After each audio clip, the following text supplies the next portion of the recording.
Welcome, everyone. Thank you for joining us. We're here on another great webinar following our STEM Connect conference. And I have with us one of our great trainers, Lucia Kamm. Lucia, good to see you.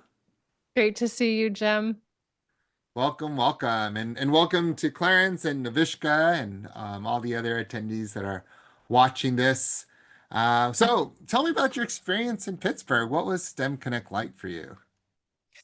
It was my first one. And I didn't know what to expect, but I think I led an energizer on day two. And in there, I came up with the word family. And I was so pleasantly just taken with how, even though I was meeting everyone and attending the conference for the first time, so everything felt incredibly new. What a family-like environment it was for just new people I was meeting, the experience itself, and just how I felt leaving the conference. That was really unexpected. It's also rare when I think about the spaces and even I speak and I teach a lot. It's unique to that environment. So I would say that's probably one of my most favorite things about the conference, and I loved being able to experience that firsthand.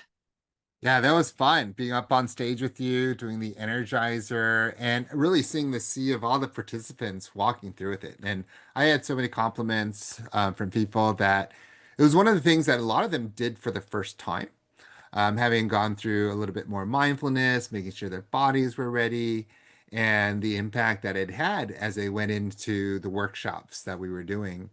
You did two workshops, one on first impressions to lasting influence, building trust as a new leader. And then the second one was on the strategic edge of self-awareness. And in our session today, I'd love, Lucy, if you can kind of share a little bit about each one, what were some of the experiences that people had, and more than just recap our workshops, love to kind of extend it. Like, what was the buzz? What did people ask you questions on afterwards?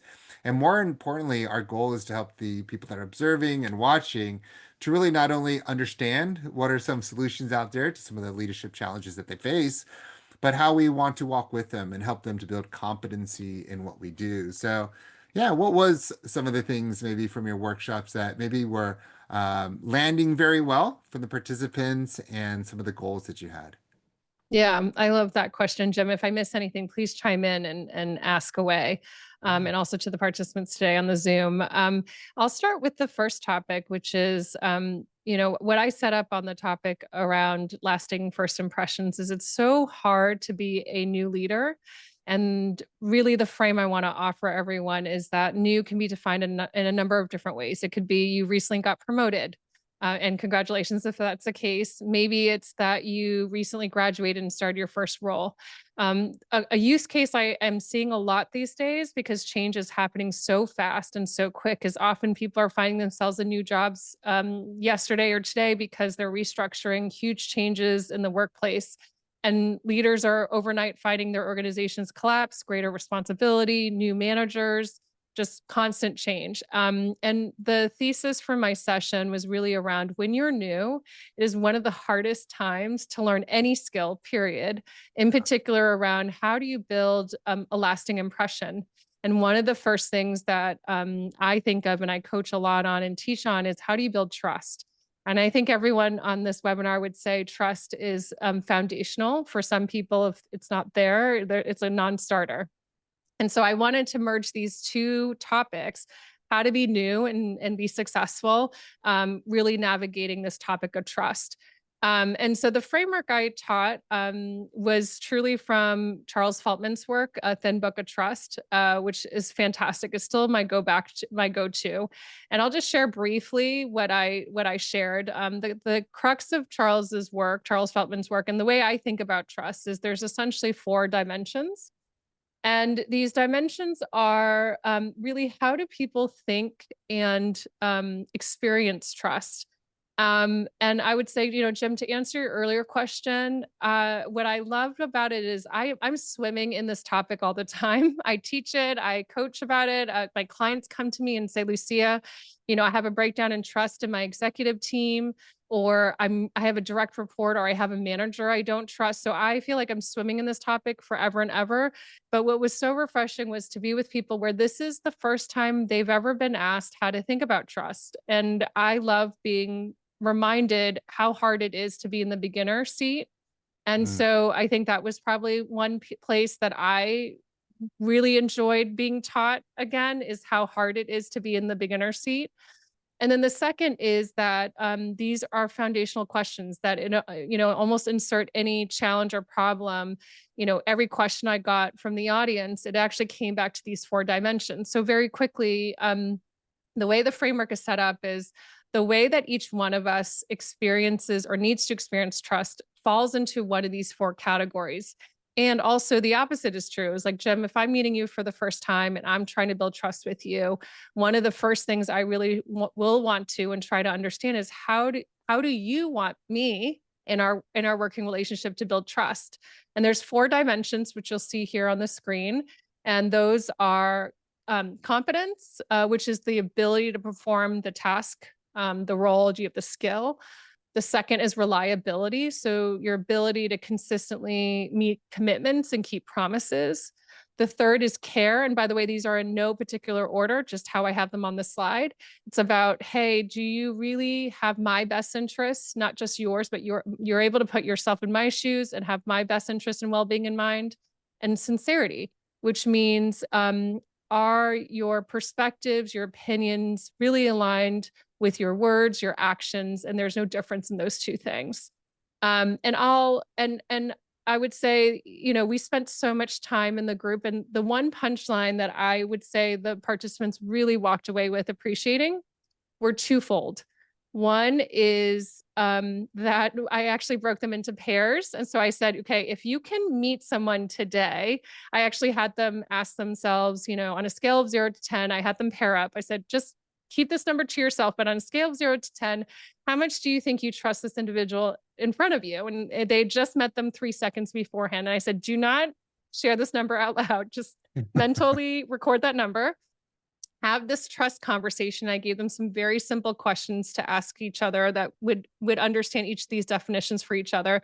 And at the end of it, I wanted them to give kind of a self rating. How much do you trust this person now, and how much did it shift? I didn't ask for which direction it went in, but I gauged how much did trust shift in the room because of this conversation. And no surprise, almost everyone raised their hand and said, yeah, their understanding, their conversation of trust really shifted their perception of the other person. And we don't know if it was positive or negative, but hopefully directionally positive.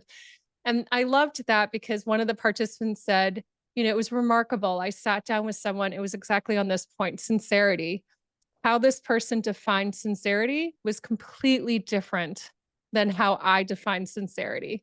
And Mm. in that sharing an example, it just goes to show we know ourselves. And, a lot of what you shared earlier is being part of SACE, being part of this program is obviously learning more about yourself, but it's like, how can you extend that knowledge so that you can build that relationship with someone else? So I really loved being there in the room, just watching as people were learning and practicing how to engage in a trust conversation. And I would say the second headliner, just in terms of big aha that I loved hearing, that everyone took away with is, I set up the premise for the session around being a new leader. And this, one of our participants said, gosh, Lucia, this conversation's a lot easier than I Mm. expected. Yeah. And I said, exactly. These conversations are so much harder, so much easier to have when it's the first time you're meeting someone, but it's often the conversation everyone holds off on because, it can be delicate, or maybe you don't feel skillful, or maybe you don't feel like it's the right conversation to have. But it was such a beautiful way to pull the workshop together, because that's exactly my point is before you don't want to be having a conversation about trust when you need to, which often means that there is some trust broken or not in alignment. What's better is to have this conversation when you're actually first meeting someone and building a relationship. And that was, and I actually shared with everyone, look, one of my principles when I teach and I'm with my clients is I want you to take that area of learning that you feel not confident in and use that as the premise for how you build relationships with people. There's nothing more powerful than saying to someone, look, I don't know how you think about this for yourself. Can we have a conversation about it? So not only are you getting information about that other person, you're getting some data on how to develop the relationship, and also it's food for thought for you to reflect on your own definitions of trust. So it works in many different ways. And I love when a tool can work double duty or triple duty in this case. So, Jem, sorry, I said a lot. I don't know if I answered all your questions. I might have missed a few, or if folks in the room have any. I'm happy to clarify anything that wasn't as clear. No, I feel like sometimes in situations being with somebody can feel like you're trying to pick a lock, right? It's like a combination lock, right? Like I'm turning all these dials, and maybe those four different aspects that you kind of shared can be like each a dial. And what I love what you did was there's no guesswork you really have to do as much as being sure to elevate each one of those and get clarity on what it is. I remember like leading groups and teams, and people like, oh, it just takes time for us to build trust with another. And I felt like, well, if we had this framework and we could do it more intentionally, we don't have to take a lot of time, but more importantly, we don't have to accidentally break trust to then find a way to rebuild trust with one another in what we do. And I think that's what makes us so much more powerful. And I'll throw in the chat box like different competencies at SACE that we believe that we should all have as leaders. And like one is leading ourselves, having self-awareness, managing energy and emotional agility through that, as well as when you lead other people, how do you build trust and communicate and compassion and have compassion for one another? And I feel like what you shared encompasses all those important skills for us to lead other people. And there's a question in the chat box that asked, like, well, a lot of people ask, is trust given or earned? And so, based upon what you shared, how would you answer that question? Oh, that's such a great question, such the crux around trust. So first, like, thank you for asking that question. That means you're so in tune to the topic of trust. I would say vast majority of people who I work with don't even think about that.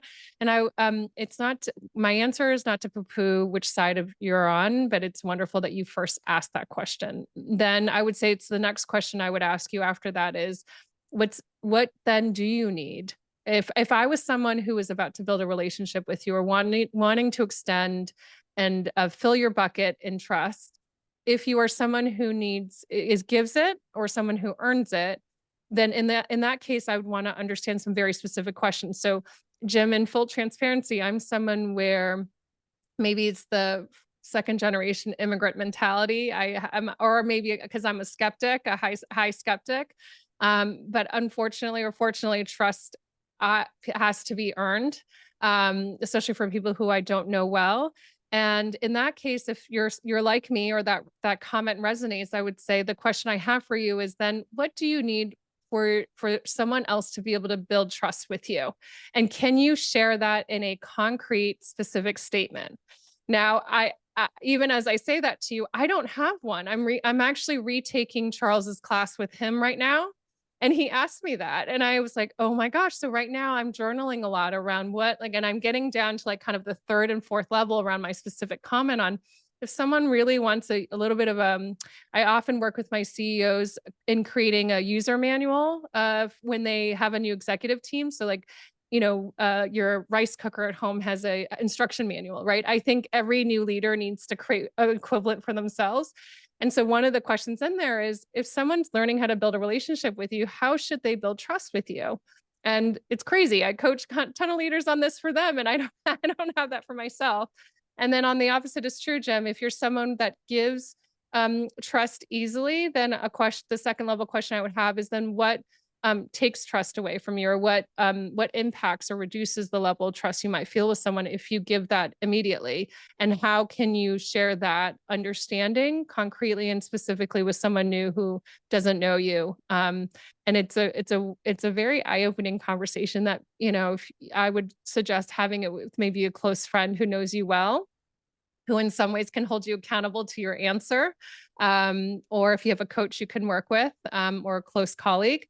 These are great conversations to kind of to get some coaching and deepening of your inquiry there. So it matters less about which side you fall, but more can you ask yourself a deeper question so that you can help others build a better relationship with you, and vice versa.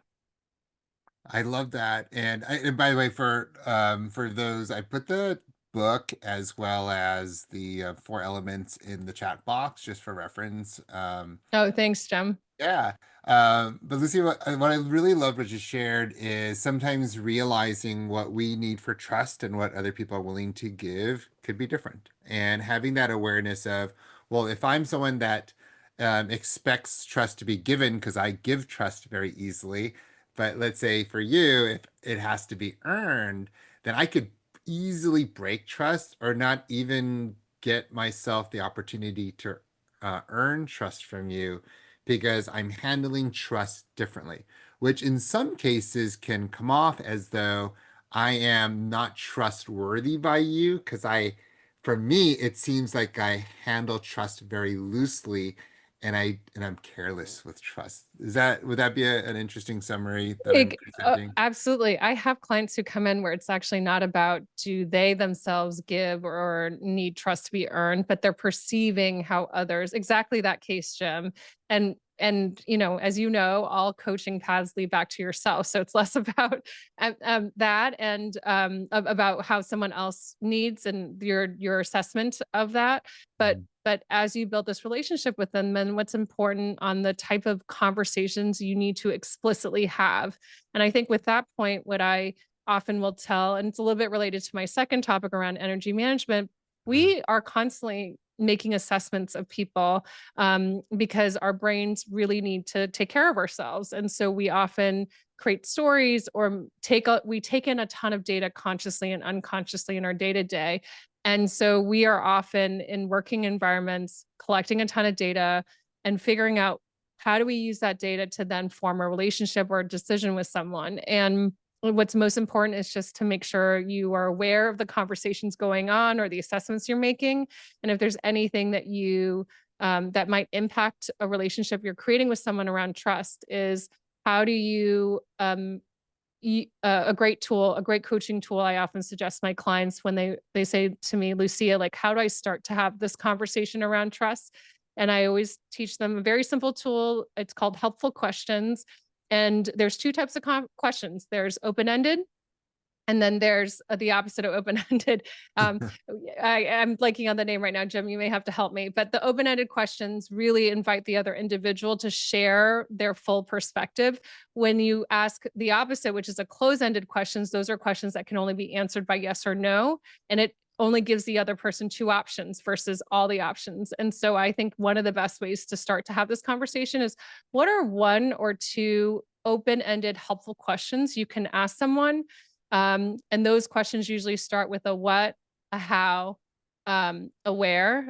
Don't use why because sometimes that can put someone on the defense. But those are wonderful ways to start the conversation, is by thinking of one open-ended, helpful question that you can offer someone as a conversation starter.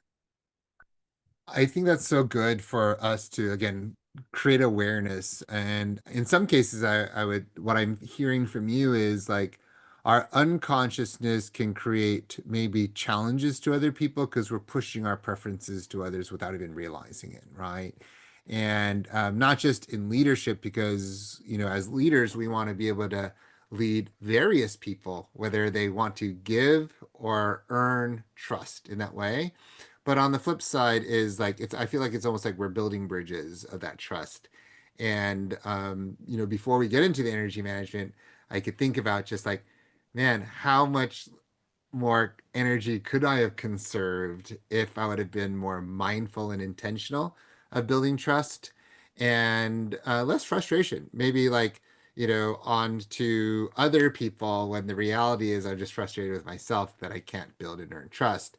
And the importance of doing that deliberately, especially when the relationships are important. And I think the most important person in my life that I remember doing this is my wife. When I met her on our first date, was just, really being mindful. And, I didn't know her at the time, but it's just like being more aware. Because I think when I look at those four elements, it's not that I can't do any of them.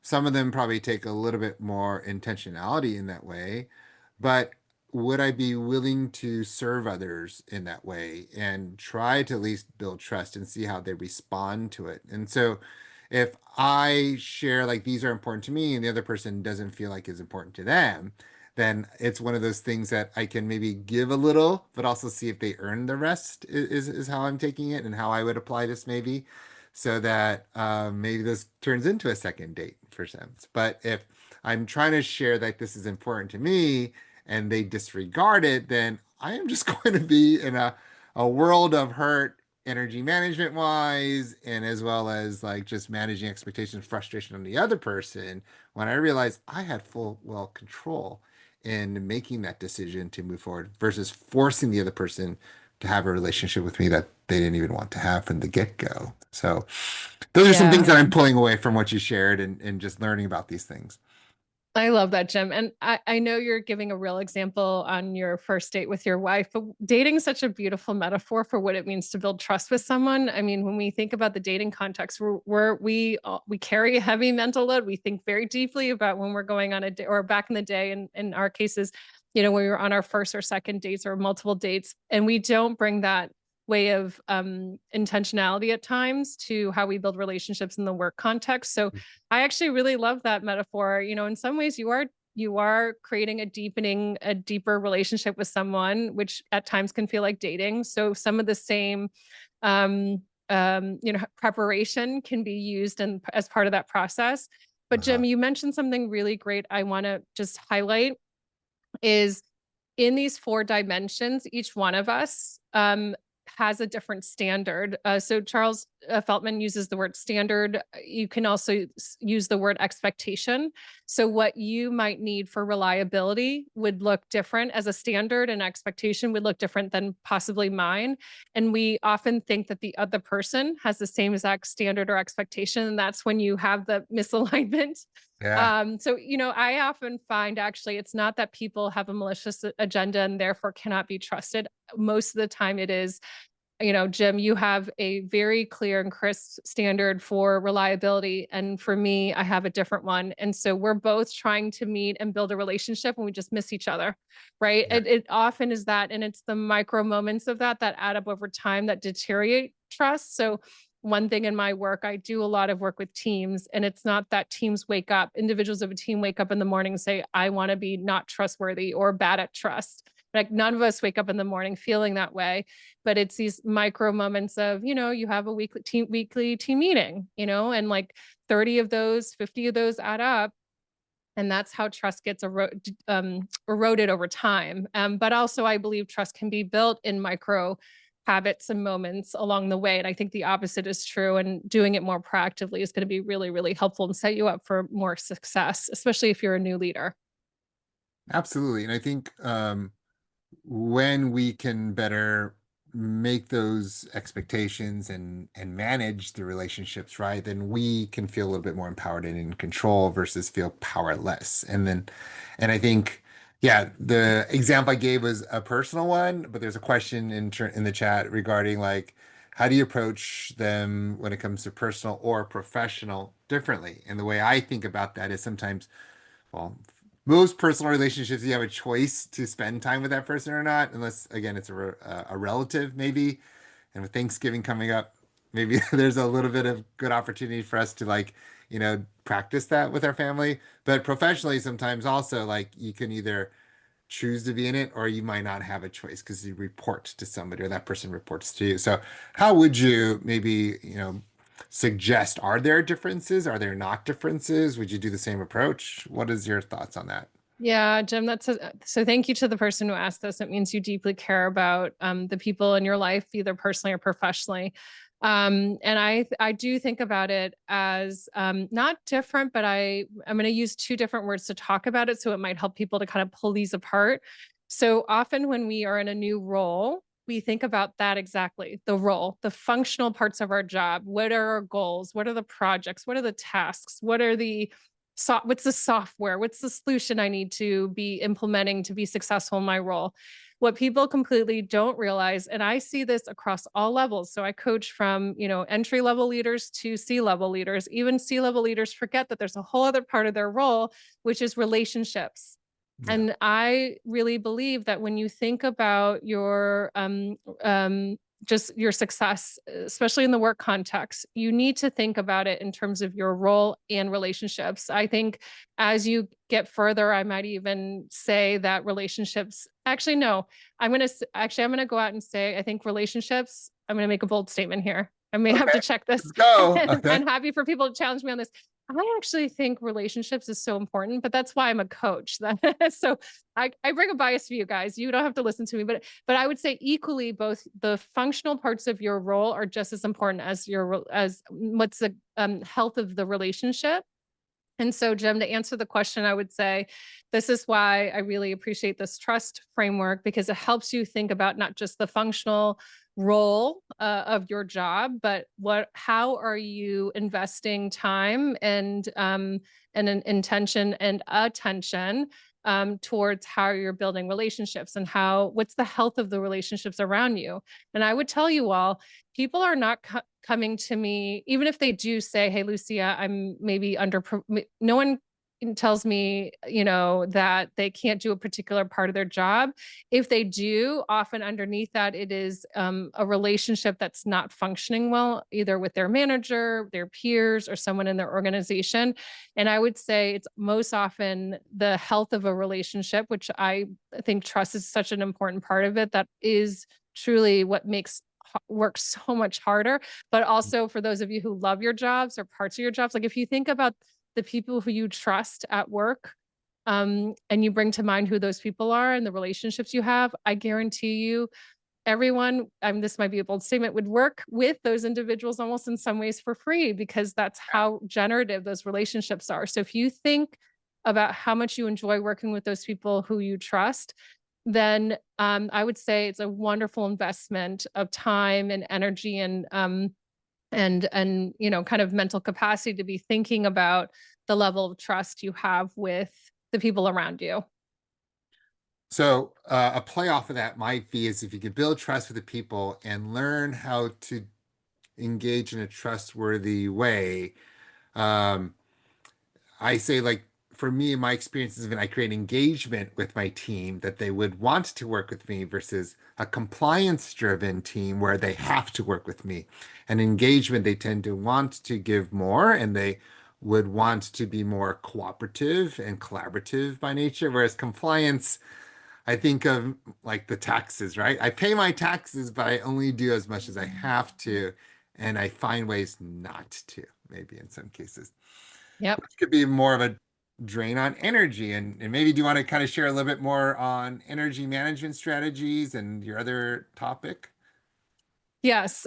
So, energies sometimes at times can be this like hippy dippy concept. I get it. I'm a former yoga instructor, or I was a yoga instructor. I am still one, but don't teach. And so, it's really through that practice and training, I realized, wow, a lot of the similar principles you learn around your body and how it impacts you and your day to day is incredibly important. There's a huge connection there. And so, before I share what kind of the main framework I discussed in that workshop, what I want to tee up for you all is if any of you are struggling with prioritization, um, not feeling like you have enough time, um, burnout, and some of the worst cases are really stressed or anxiety. And there's many other topics, I would say that are at the root of it. It is not thinking about how you're managing your energy is really one of the biggest contributor to those. And if I were to even connect it back to trust, most of the time when there's a trust breakdown, I would say often the one of the root causes I've noticed in some of my clients because they have these huge roles, or a lot of priorities on their plate, it's because they have not given any thought or attention to how they manage their energy, and that's contributing to them not feeling like they have the time or the ability or the headspace to really build a relationship. Because as you mentioned, Jim, it does take some time to just say, okay, this is something I want to invest time in, and it takes conversation and it takes energy. And often at the end of it, when you're stressed and stretched, it's the first thing to leave the priority list. And but it has such a huge impact. So it has some very real implications for how you do your functional parts of your role. I actually think energy is the glue behind I think leaders being able to find flow in their work and actually be higher performing. So, what I'll share with you all is a framework called the Energy Management Framework. And before I do, what I'll share here is there's actually many sources of energy. There's the physical, the intellectual, the emotional, and this what I call spiritual. And for those of you where spiritual is a little woo woo out there, I might just say, substitute the word values, motivation, or purpose. That's really how I think about the last bucket. And when you're thinking about how to, what gives and takes energy away, often it's something that is depleting or additive in one of these buckets. So usually I just start here and I ask a client, if you had to give yourself on a scale of 0 to 10 energetically, how are you feeling physically? How are you feeling intellectually? How are you feeling on each of these dimensions? And the questions below that allow you to have, just a little bit of these are helpful questions to help you understand, okay, how am I doing on each of these dimensions? And that's a great barometer for you to figure out where am I currently. This is also a great barometer too for your teams if you are on teams, just to get a sense for what the culture and tone is like, or if maybe you're a manager who is leading teams as well. Um, Jim, an earlier question you asked was sort of what is an aha from this workshop. And what was really cool is I actually took people through an energy assessment where I asked them about 5 or 6 questions in each one of these energy sources. And instead of handing a handout and having them kind of fill it out at their desk, I actually had each person stand up, and as I read each question, there was no words on the page. Actually, I had this beautiful little sunset, and I just had them reflect on each question. And if if their answer was yes, I had them move their bodies. So they could have taken a step, they could have shaken out their hands, they could have done a jumping jack, they could have, clapped their hands. And then if the answer was no, I just told them just to stay still and reflect on the question. And what was so powerful was people understood themselves in a completely different light. So I know I designed this workshop, but it's always so cool when the design sort of nets out, in something magical. And I think people, even if I tell you to read this page and answer the questions, I actually think your takeaways from these questions would be completely different if I asked all of you to like not look at the screen and I asked your questions. And as you moved against each question, I think you would realize, wow, there are some parts of my life where I'm really full, for example, on the intellectual part of my life. But, when it comes to actually taking care of myself physically, that may be a place that I'm not moving, quote unquote, saying yes to as much. And so it was really fun and generative to watch people move. And then as they were sharing what insights they had, a lot of them were saying, "Wow, it was a huge insight for them to notice the key differences in how energy was impacting them." I had another framework that I taught around energy zones, which we don't have as much time to go into today, but I guess what I'll share with you, the biggest insight there was a lot of people, I think, are, often we go about our days really trying to excel and just get our work, be successful and do well and help others. And often ourselves are the last things that we think about. But for example, our physical body is like the most important container we have. It holds all of our organs, and it also is the container for all of the choices we make in a day, right? So if after this workshop I decided to go home and have like 3 glasses of wine, I'm not a big drinker, but let's say I did that, then the next day my body would feel a certain way because it's a container for choices I make.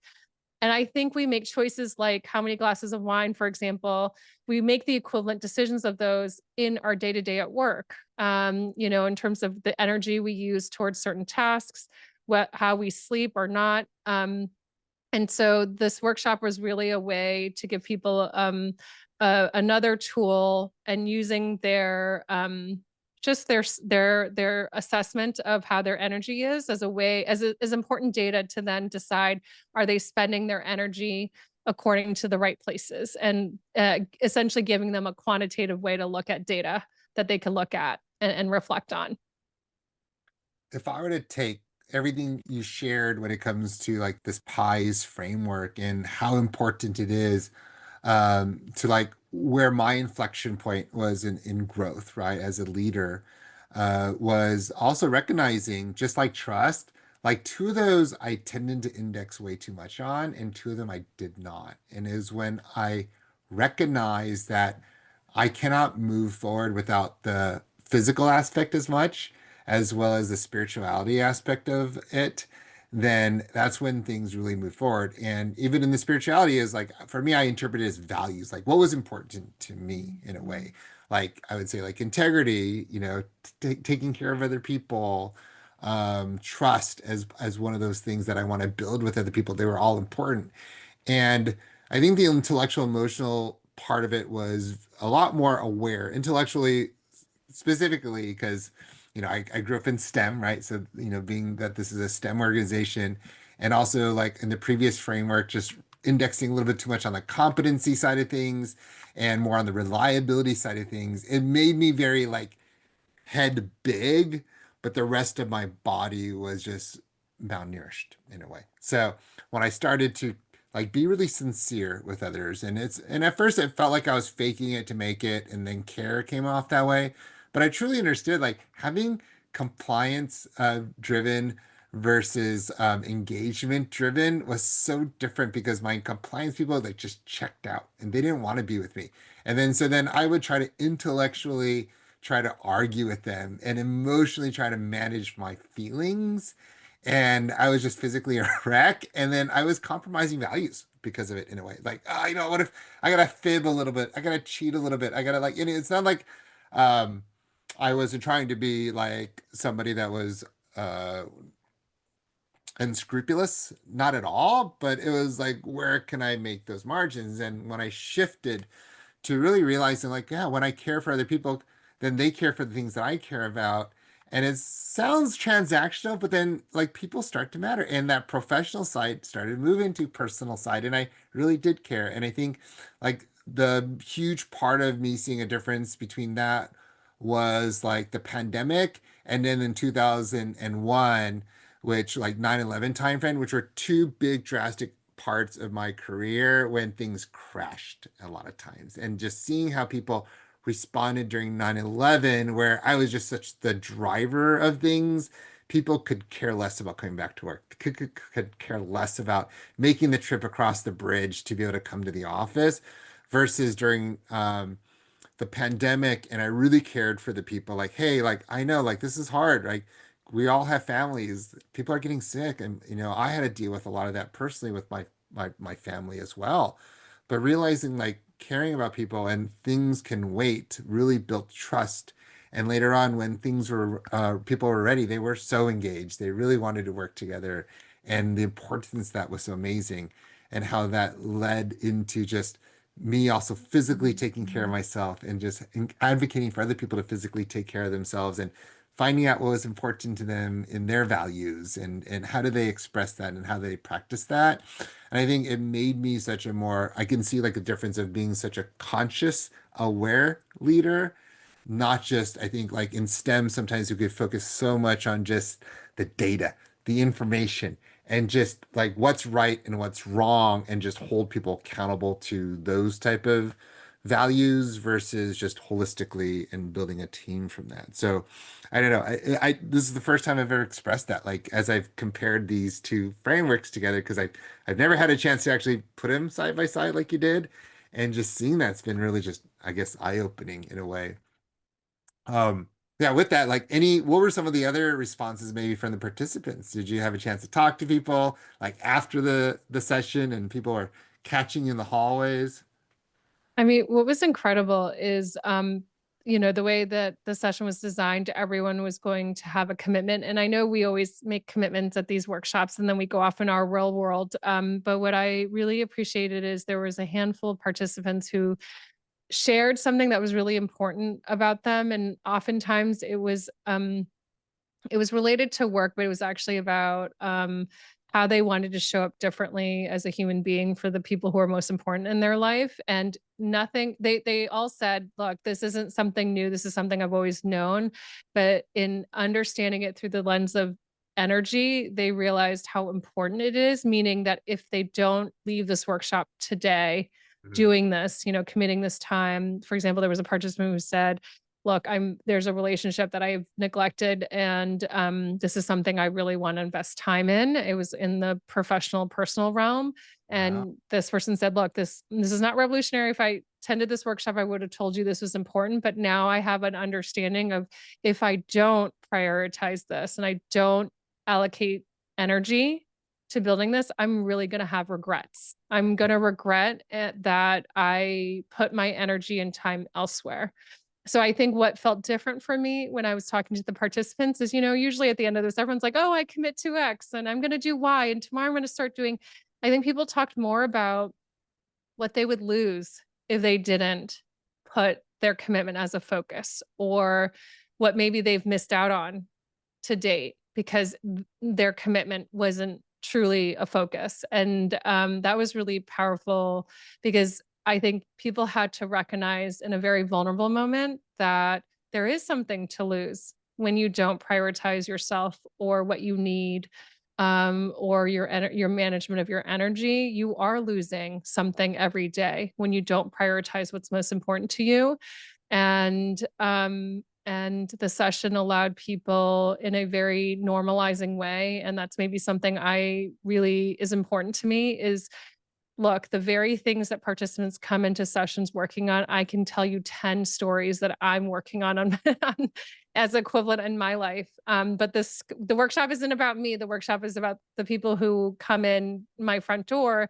Mhm. And for me, what I always want people to walk away with is anything that you wish you had differently in your life. It is so okay and so normal and so awesome that you are bringing that challenge, that opportunity to the workshop. And I feel incredibly privileged that of all the workshops and times that you could spend, that you want to bring that challenge into that space.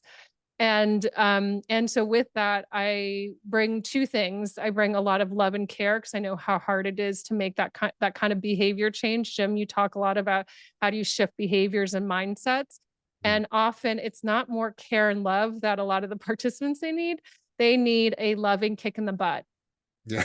And one of the best ways to get and receive a loving kick in the butt is to realize, holy cow, if I'm not, for example, building trust with this really important relationship, or I'm not prioritizing something that's important to to managing my energy, I'm losing out every single day on Yeah. something that I could be benefiting from that I really want in my life.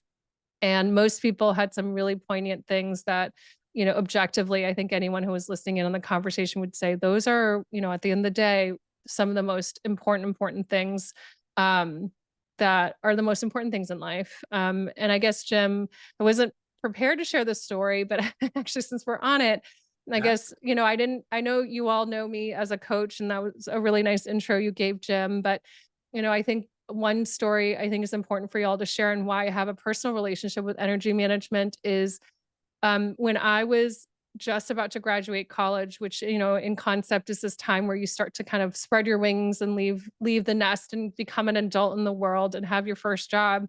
I was actually dealing with my dad, who was sick at home with cancer, and he was terminal my last year in college and eventually passed away the year after I graduated. And so a formative story for me, I've never shared this openly, is that when my dad's life ended, mine began. And so it was interesting to have those two stories intersect, because I got to see the end of my dad's life, and that really shaped how I wanted to think about how I wanted to live mine.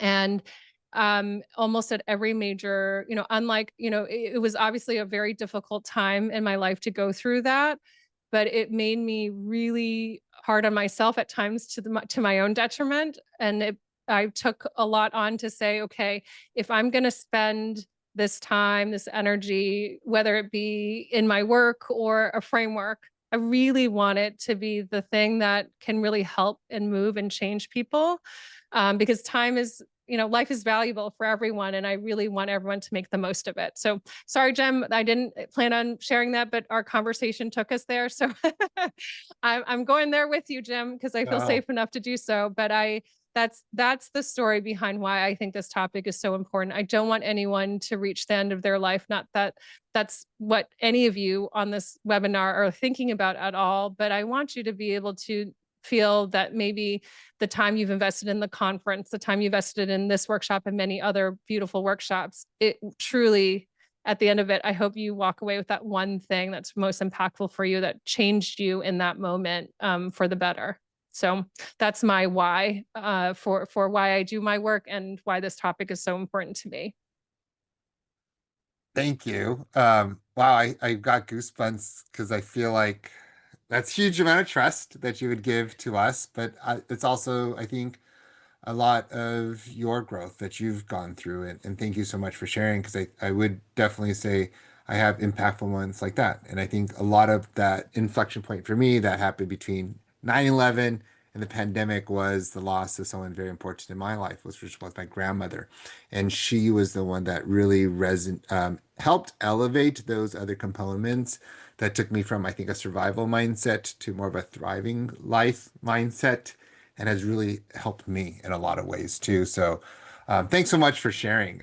It's so meaningful. And I think one of the things as coaches we have the honor and privilege of doing is not only learning these frameworks and maybe like wishing we had had it when we were earlier in our career stages, but also getting a chance to continue to practice it. And so I would say, like, I am not only a teacher of this, but I am a more active practitioner of it myself, because it is how we have found ourselves to scale a lot more and to be more intentional in achieving our goals. And that's why we want to share it with other people. So you have done an amazing job of helping us to be what I would say conscious of everything that we've learned today, and the frameworks when it comes to building trust as well as managing our pies. We are now more aware of it, but I also know that just because we know something doesn't mean we can't perform it.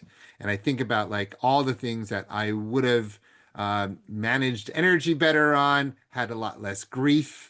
Maybe it would have looked like if I had my trust with my manager that a lot of us are trying to build or have difficulty doing, as well as if I could have maybe grown more or saved some of that energy that I gave at the office to my home a little bit better, because I went into situations a little bit more intentionally. How much better my life would have been. How much more would I have made in income because I would have gotten the promotion, or I would have had better teamwork that would have helped me to hit the goals that we wanted to achieve a lot sooner. And so with that, it's like, okay, I tell all of our SACE trainers, like, okay, it's great that you know something, but knowledge in essence is free. And not to say that what you shared is not worth anything, but unless our participants can actually practice it and put it into something that they could benefit from, then the value ultimately becomes, well, it's no different than just reading, the books out there, Charles's book, and or even just, watching more YouTube videos. But for you, you are a coach and you are someone that likes to walk with people and drive towards the competency of these things. So walk us through a little bit about this opportunity that our participants here have a chance to engage in, and what can they expect? Like, why is it just listening to you speak and reading the book not enough? And what will this joining the cohort do? Yeah, I love that. Thank you, Jem. And I would say, I'm going to just start with, you all are incredibly smart people and you have so many choices of where you can spend your time. So I think a starting point is I will not take that for granted. But and so as before actually designing this session, I interviewed, just because I'm a geek and I like data. So I qualitatively interviewed like 12 people in my network that are roughly around the SACE participant profile. And the key thing that everyone, there were sort of three pillars that everyone came back to me. So hopefully these resonate for all of you. And they were around this piece around resilience. How do you build it? And how do you then use that, or to use your strengths and superpowers, because those may be something different, to use that to influence others and build a meaningful relationship. And then ultimately, at the end of the day, everyone is looking to be more confident, especially in high stakes or difficult situations. Sometimes confidence can be a difficult word. I know for me, it's something I still struggle with. But I think if that is you, I would say insert the word comfort. You know, everyone wants to feel more comfortable in their work and role. And so these were the three pillars around how I built this program.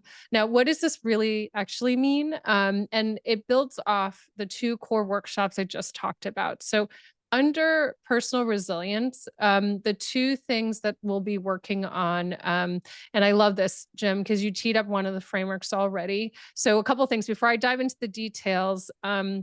The way that I deliver my workshops, even when they're virtual, is I want you to walk away as if it was like a yoga class for you. Not that I'm going to make you move and do yoga. That's not it. I'm not going to make you don't worry. I'm not going to make you chant. But when I say it's going to feel like a yoga class, it means that, to Jim's point, it's not going to be an intellectual exercise where I give you worksheets and you intellectually understand the concept. I want you to deepen it so much that it's already part of you. Like, there's no separation between the concept and your DNA. So that's how I think about the yoga class metaphor. And so the two key frameworks that I will be exploring is one called the locus of control. And Jim, you teed it up so beautifully earlier, which is so many times we are not able to be as resilient as we would like to be because we are busy trying to control things that are outside of our control. And Mhm. so I'm going to be unpacking a very simple framework, but helping people practice it live and in and outside of our workshops around how do you use this framework to then build more resiliency in your day to day in your work? And I don't believe that these skills are inherent in people. I really think the vast majority of leaders have to learn the skill, practice it, and then over time develop competency and confidence around it. And I know, Jim, you did a really nice overview of this at the conference. And so we'll talk about it the pies framework I just shared with you all: the physical, the intellectual, the emotional, and the purpose, the spiritual pillar. We're actually going to understand each one of these: resiliency, influence, and confidence. I'm going to design a workshop that allows you to understand it across your pies. And so then that way it's fully embodied. I guess the second thing I'll share around influencing is I often find with a lot of my leaders, as I shared earlier, they're so focused on the role parts of their role. They're not really focused on the relationship. So I want to help you be more confident and comfortable in influencing others and building relationships, even if you don't have, say, the title, or maybe you might be one of those participants that feels that you don't have the authority to be able to build that relationship. So in those cases, how can you how can you influence others without that positional power, or maybe a more formal title that you feel like you need to have in your current job? And there are some key skills I'll be teaching there around being able to map sort of your influence inventory. And then I'm going to teach a very important skill. And most people think that this is not a skill, but it is in both teams and relationship and one-on-one work. The skill around how do you truly listen in a way where you're influencing people. And I guess if I were to give you the headline, we could probably do more listening that can build deeper relationships. And it's probably one of the most like useful, effective tools that we're not using right now when it comes to influencing and building relationships with other people.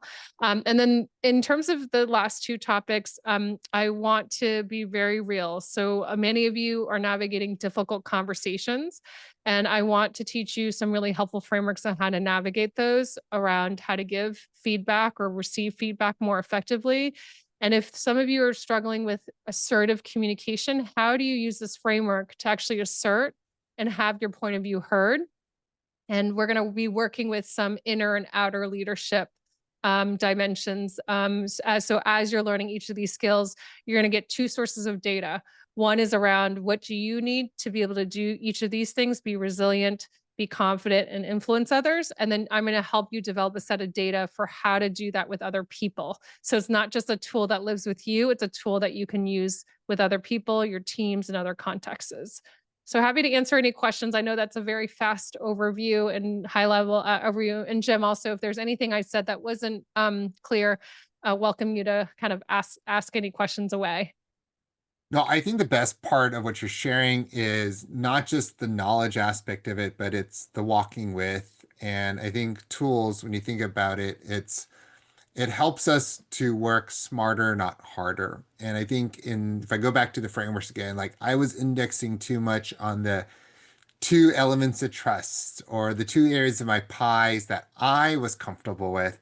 And over time, I'm just diminishing my returns and trying to catch up with everybody else that might be operating, let's say, on all four cylinders of both sides of their leadership, right? Not only just awareness on their trust, but how they manage their energy. And here am I trying to do things just with two cylinders at a time in a way, right?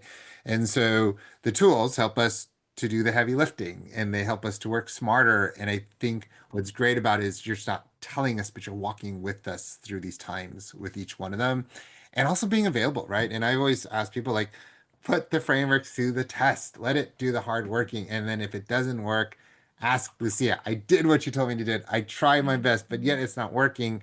And that ability to provide clarity also, Lucia, is I think is so valuable that how people could learn something in a very subjective way, but your goal is to help them to also see it in an objective way, which they can also apply into other areas and help them to expand with who they engage with in a lot of ways.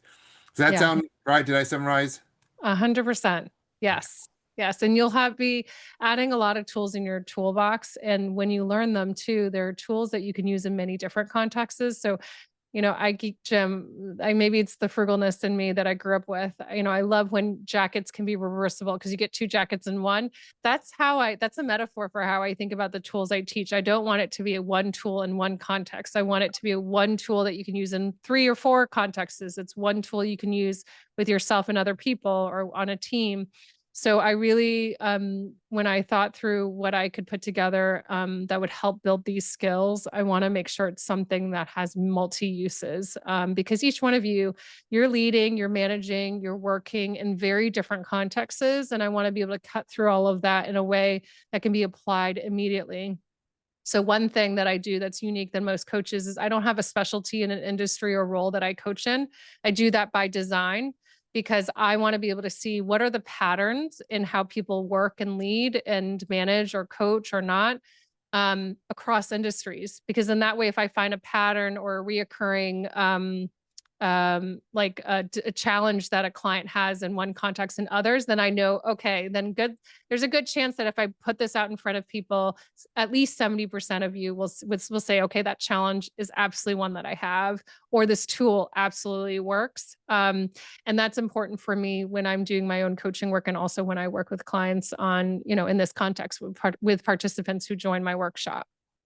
Absolutely, because those leadership skills are systemic, right? It doesn't just show up in and again, like sometimes with the question of personal, professional, well, it does show up everywhere. It's just how you tend to bleed it out or control it because of how you've managed it at that time. But under stress, like we don't tend to do a good job of managing it because our energy is so all over the place that it will eventually bleed out, is what I say. A Yeah. couple of things I'm going to throw in the chat box. I put your LinkedIn address for people to connect with you if they have maybe further questions. But also, I wanted to share with the participants a tool, and it's our STEM Connect Training Advisor. It's still kind of in beta mode. I put a link to that as well. And the goal of this is to like help us to take ownership of our own careers. If you try to put this link in your corporate VPN or through your corporate computer, it may not work. And that's also intentional by design because we want you to own this, own your career. Because again, how you show up in your current company is how you'll show up in your future company and how you lead the people that you even care about at home. And so I would encourage you to put this link in your home computer, forward it to yourself. And what we did was like, well, let's say you want to take this, but how will it help me? And one of the things that a lot of times as employees I remember doing is I'd receive, let's say I took a strength finders assessment, and then I took a sample, or I had a leader 360 done on me, or I also had, let's say, a year-end evaluation that was done with me. And it's almost like my manager said, "Hey, Jim, here's feedback. Go figure it out." And a lot of times, it's up to us to figure out what training's out there. It's up to us to like read the books or get coaching or mentoring. But the reality is, where do we go? And if what we shared with you today with Lucia's call resonates with you, then here's a simple tool that you can do and leverage for yourself. So what I did is uploaded it and I wrote it here like, hey, maybe your situation's you're a manager. I wrote, I'm an advanced individual contributor. Like, and what that means is I have leadership responsibilities like I manage other people, but maybe I'm just a team lead, or I have a manager title, but I don't have any direct reports, but you want to be someone that reports, have direct reports to you. Whatever your career goals are, you can put it in there and ask, like, how can I leverage this in a way that helps me to communicate this to my manager? Why should I take the cohort? Maybe they won't financially pay for it, but maybe they would let you to take time off, from work to attend her cohort, and it will provide you frameworks and conversations to help you to see yourself more objectively. So I put in three samples of myself that I put in. And then these are some things that it will tell you. It'll tell you, well, number one, this is what your leadership profile looks like. And these are what those documents are telling you are developmental needs.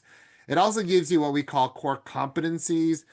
We have a framework. We call it the STEM Connect framework. But what it really is, these are leadership principles that every company would say these are valuable for every employer to have.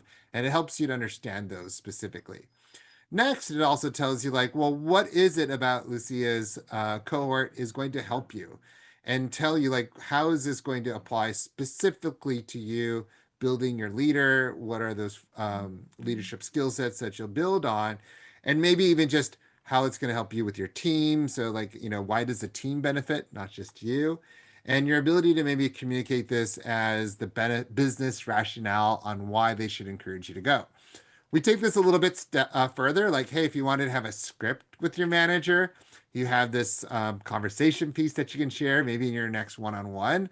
But if you want, you could do something a little bit different. I love this dictate tool. I don't know if you've ever used it, but I might say, like, hey, can you help me to draft an email to write to my manager that outlines these things as a precursor to my one-on-one with her so that I can give her a heads up as well as give a little bit of information beforehand so I'm not blindsiding my manager. You could put that in there. And our advisor will help draft you an amazing email that you can give to the person that has a lot of these outlines. And if you wanted to, you could even say, hey, that's too long. Give me 3 bullet points, whatever. But it's here to assist you. And that's what we're trying to do at SACE is really to help you to advocate for your own career goals, help you to navigate through this because the reality is you're probably a STEM professional, not a leadership development expert. And that's what we're here for. We're here to support you. And we have people like Lucia that's going to walk with you on these things that you've identified, maybe that you need, and help you to take that communication into a way that they can understand, as well as help you to advocate for yourself and what you do. So, with that, thank you so much for joining our webinar here, Lucia. Thank you so much for the conversation.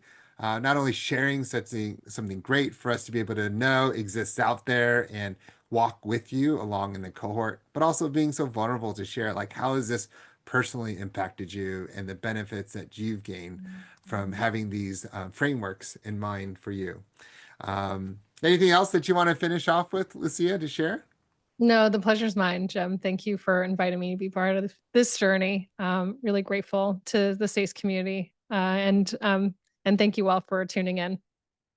Well, thank you. And small fun fact, Lucia's husband designed our SACE logo. So kind of cool to see how that came full circle now. Yes. All right. Well, signing off. Thank you so much for joining us. And if you have any questions, feel free to reach out to us at SACE, and we hope you have a great day.